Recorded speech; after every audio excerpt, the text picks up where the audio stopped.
नमस्कार। द देसी अड्डा पर आपका स्वागत है। मैं हूं राकेश तिवारी। देखिए, चुनाव के बाद मंत्रियों का शपथ ग्रहण हो गया। अब विधायकों का शपथ ग्रहण होना है। 1 तारीख से 5 तारीख तक बिहार में विधानसभा का सत्र चलेगा और इस सत्र के दौरान नवनिर्वाचित विधायकों का शपथ होगा, यानी कि वो पद और गोपनीयता की शपथ लेंगे। इससे पहले बिहार में 243 सीटों के लिए चुनाव हुआ और चुनाव के जो रिजल्ट आए उसमें 202 सीटों पर एनडीए सफलता हासिल की। सारण प्रमंडल की बात करें तो 24 में से 20 सीटें एनडीए ने जीती। थोड़ा देर हो चुका है, लेकिन हम जो चर्चा कर रहे हैं वो महत्वपूर्ण इसलिए है क्योंकि जब मैं आज वीडियो देख रहा था तो एक अपना पुराना इंटरव्यू पर मेरा नजर आया। मैंने देखा उस इंटरव्यू में कि दिल्ली के एक बड़े नेता, जो दिल्ली भाजपा के प्रवक्ता है, वो सिवान में आए हुए थे चुनाव के दौरान। नाम है नीरज तिवारी। उस नीरज तिवारी ने जिस तरह से दावा किया कि सिवान के 8 की 8 सीट हम जीतेंगे, आखिर उस दावे के पीछे का राज क्या है?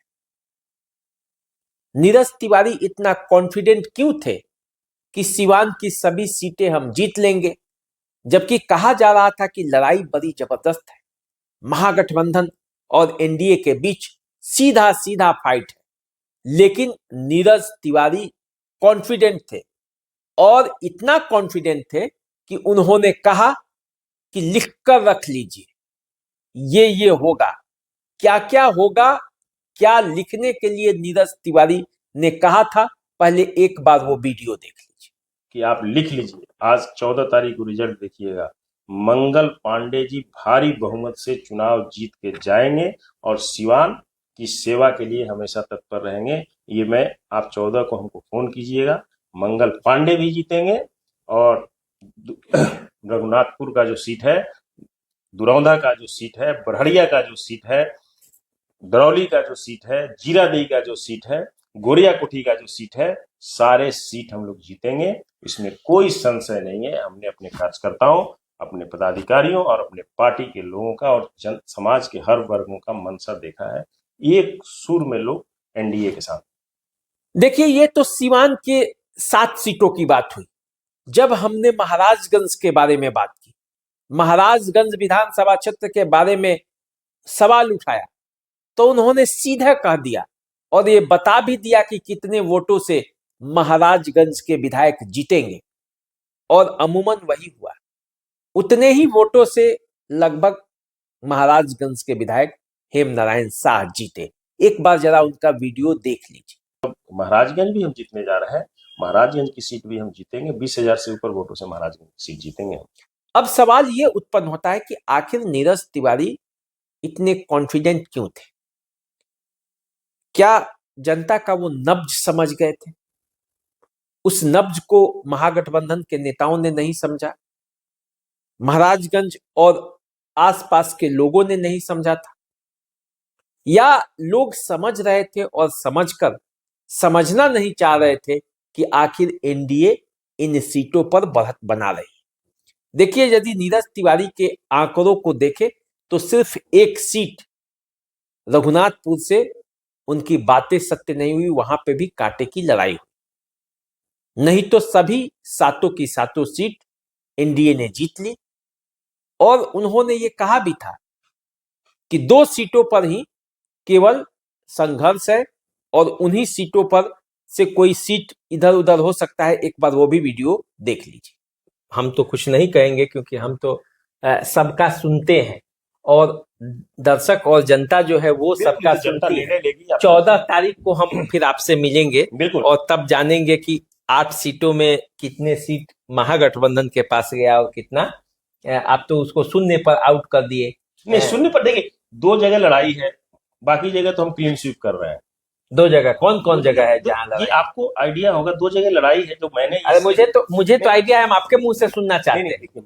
ये संगठन का विषय है, मैं मीडिया के सामने बोल नहीं सकता, लेकिन 2 जगह लड़ाई है, बाकी जगह हम क्लीन स्वीप कर रहे हैं। अब 2 जगह आप आकलन कर लीजिएगा 2 जगह कहाँ लड़ाई है, लेकिन उसको भी हम लोग 2 दिन का समय है, 2 दिनों में हमारे कार्यकर्ता, हमें अपने कार्यकर्ता पर, पार्टी के पदाधिकारियों पर पूर्ण भरोसा है। वो दोनों सीट भी हम पूरी बहुमत। तो आपने देख लिया, एनडीए के नेता कॉन्फिडेंट थे, यानी कि चुनाव होने के पहले ही वे रिजल्ट जानते थे, रिजल्ट तक उन्होंने अपना फैसला सुना दिया था। तो आखिर एनडीए बूथ लेवल तक जो काम करती है, ये उसका नतीजा था कि उनको पता हो जाता है कि होने वाला क्या है, या ये उनका बड़बोलापन था, या फिर कोई और राज है। ये मैं आप पर छोड़ता हूं, आप कमेंट करके बताइए कि आखिर इसके पीछे का राज क्या है कि वो इतना कॉन्फिडेंट तरीके से उन्होंने ये ऐलान किया था, और जो उन्होंने कहा था असल में वही हुआ। अब देखिए, जो होना था वो तो हो गया, लेकिन 1 तारीख से अब पूरे राज्य के जितने भी 243 विधायक हैं, उनका शपथ होगा। आप जानते हैं कि जब भी कोई विधायक जीतते हैं तो पद और गोपनीयता का वो शपथ लेते हैं, जिस तरह से मंत्री लेते हैं। तो अब वो शपथ होगा। 1 दिसंबर से लेकर 5 दिसंबर तक विधानसभा की कार्रवाई चलेगी। इस दौरान 5 बैठकें होंगी, नए विधायकों का शपथ ग्रहण होगा, राज्यपाल का अभिभाषण भी होगा, साथ ही नीतीश सरकार अनुपूरक बजट भी सदन में पेश करेगी। राज्य कैबिनेट की बैठक में इस पर मुहर लगाई गई है। तो देखिए, पूरा अब सरकार जो है वो अपने कार्यों में लगने वाली है, और इसके लिए विधायकों का जब शपथ ग्रहण हो जाएगा तो उसके बाद पूरा मामला बिहार सरकार और बिहार के विधायक और बिहार की कार्यपालिका, प्रशासन सब मिलकर कामों में लग जाएंगी, तो बिहार आगे बढ़ेगा और बिहार के लिए जो अवसर है वो आएंगे। तो देखिए क्या होता है। लेकिन मेरे सामने से जो वीडियो आया मैंने आपको दिखा दिया। अब फैसला आप पर है, और कमेंट करके आप जरूर बताएं कि आखिर क्या कारण था कि नीरज तिवारी ने इतने जोरदार तरीके से, इतने बुलंद आवाज में ये बातें कही थी। अभी दीजिए इजाजत, नमस्कार।